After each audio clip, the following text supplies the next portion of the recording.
BJP రాష్ట్ర అధ్యక్షుల వారిని అట్లాగే బీజేపీకి సంబంధించిన ఈ రాష్ట్రం నుంచి ప్రాతినిధ్యం వహిస్తున్న ఇద్దరు కేంద్ర మంత్రులు రాష్ట్ర అధ్యక్షులు రామచంద్రరావు గారిని, కిషన్ రెడ్డి గారిని, సంజయ్ గారిని అందరినీ అడుగుతా ఉన్నాను, ఎందుకు మీరు ఓబీసీలకు సంబంధించిన బిల్లు తెలంగాణ రాష్ట్ర శాసనసభలో ఏకగ్రీవంగా ఆమోదం తెలియజేస్తే మీరు ప్రధానమంత్రి దగ్గర కూర్చొని ఈ బిల్లుని పార్లమెంట్లో పెట్టించి మీరు ఎందుకు పాస్ చేయించకుండా అడ్డుపడతా ఉన్నారు? మీ అడ్డుపడుతున్నటువంటి వైనం ఈరోజు రాష్ట్రంలో ఉన్న ఓబీసీల గుండె కోతగా మారింది.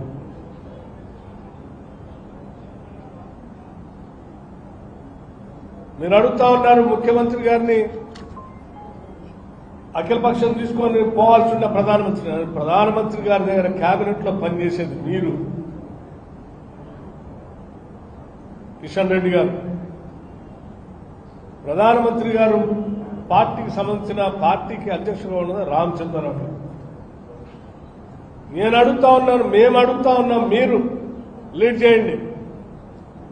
ముఖ్యమంత్రి గారు కూడా అఖిలపక్ష సమావేశానికి మీరు ప్రధానమంత్రితో టైం తీసుకొని పార్లమెంట్లో బిల్లు పెట్టించి దాన్ని క్లియర్ చేసి, మేము పంపించిన బిల్లును క్లియర్ చేసి వెంటనే 42% రిజర్వేషన్ ని స్థానిక సంస్థలు అమలు చేయడానికి ఉపయోగపడేటట్టుగా మీరు అఖిలపక్షాన్ని తీసుకొని పోతా అంటే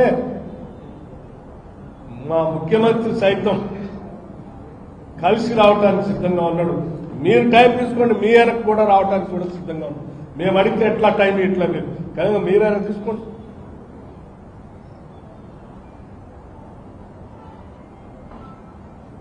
ఇంకా ఇవి చేయకపోగా అడ్డుపడుతూ ఈ చట్టాన్ని అమలు చేసే ప్రక్రియకి కావాల్సిన విధంగా అన్ని రకాలుగా అడ్డుపడుతూ మళ్ళీ అడ్డగోలుగా ఈ రాష్ట్రంలో మాట్లాడుతూ ఉన్నారు. బీసీలు ఏమీ అంత అమాయకులు కాదు. ఈ సమాజంలో సామాజిక న్యాయం జరగాలని, బీసీలకు కూడా మేలు జరగాలని ఆలోచన చేసే కాంగ్రెస్ పార్టీకి సంబంధించి దాన్ని ఆమోదిస్తూ ప్రోత్సహిస్తున్నటువంటి ఇతర వర్గాల నాయకులు కూడా అంత అమాయకులేం కాదు. ఈరోజు రాష్ట్రంలో చాలా మంది కేవలం బీసీలే కాదు, మిగతా వర్గాలకు సంబంధించినటువంటి వాళ్ళు కూడా దీనికి ముందుండి నాయకత్వం వహిస్తూ ఎట్టి పరిస్థితుల్లో ఈ బిల్లు పాస్ చేయాలని చెప్పి పాస్ చేయించడమే కాదు, ఆనాడు సైంటిఫిక్ గా సర్వే జరుగుతూ ఉంటే ఆ సర్వేలో పాల్గొని ప్రోత్సహించి చైతన్యం కలిగినటువంటి ప్రగతిశీల భావాలు కలిగిన ఈ తెలంగాణ సమాజం పెద్ద ఎత్తున దీన్ని ప్రోత్సహించింది. ఈ సమాజం అంత అమాయకత్వంతో కూడుకున్నటువంటి సమాజం కాదు తెలంగాణ సమాజం. మీరు చేస్తున్న ఆగడాలన్నింటినీ గమనిస్తూనే ఉంది. అందుకే రేపు బీజేపీ ప్రభుత్వానికి, బీజేపీ పార్టీకి వ్యతిరేకంగా ఓబీసీ బిల్లును రాకుండా అడ్డుపడుతున్న బీజేపీ ప్రభుత్వానికి, బీజేపీ పార్టీకి వ్యతిరేకంగా ఈరోజు రాష్ట్రంలో రేపు బంద్ జరగబోతా ఉంది. ఆ బంద్కు వ్యతిరేకంగా ఉన్న ప్రయత్నాలు చేసే కుట్రలు కూడా జరుగుతాయి. కాబట్టి ఆ బీజేపీకి ఈ బిల్లు రాకుండా అడ్డుపడుతున్న కేంద్ర ప్రభుత్వానికి వ్యతిరేకంగా జరుగుతున్నటువంటి ఈ బంద్లో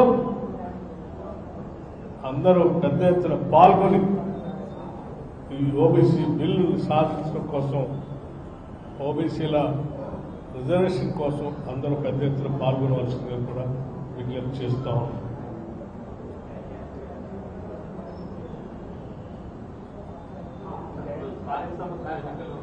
రాజ్యాంగ సవరణ జరగకుండా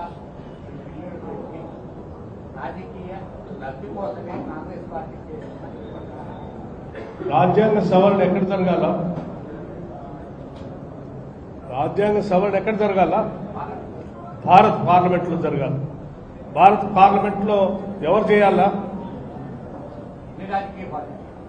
అన్ని రాజకీయ పార్టీలు మద్దతు ఇచ్చి మీరు చేయండి అని అడుగుతా ఉంటే పెట్టకుండా ఆపుతున్నది ఎవరు?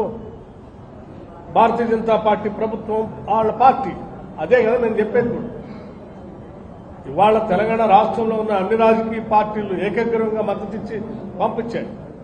పార్లమెంట్లో కూడా భారతీయ జనతా పార్టీ సంబంధం లేనటువంటి మిగతా రాజకీయ పార్టీలు కూడా బయటకు వచ్చి తమిళనాడు సంబంధించిన ఏఐడికి కానీ కాంగ్రెస్ పార్టీ సంబంధించిన మిగతా రాజకీయ పార్టీలు కానీ బయటకు వచ్చి మద్దతు పలికి జంతర్ మంతర్లో ఈ సంఘాలతో పాల్గొని ఉదయం నుంచి సాయంత్రం వరకు ఈ బిల్లు పెట్టండి మేమంతా మద్దతు ఇస్తామని ఇంక్లూడింగ్ మా నాయకుడు రాహుల్ గాంధీతో సహా ఖర్గే గారితో సహా తీర్మానం చేసి పార్టీ తరఫున మద్దతు ఇస్తాం పెట్టండి అంటే పెట్టకుండా పార్లమెంట్లో రాజ్యాంగ సవరణ చేయటానికి అడ్డుపడి ఆపుతున్నది ఎవరు? బీజేపీ, మోడీ గారి నాయకత్వంలో ఉన్న ప్రభుత్వం. అందుకే కదా రేపు జరిగేటువంటి బంద్ కూడా వారికి వ్యతిరేకంగా చేస్తున్నామని చెప్పి.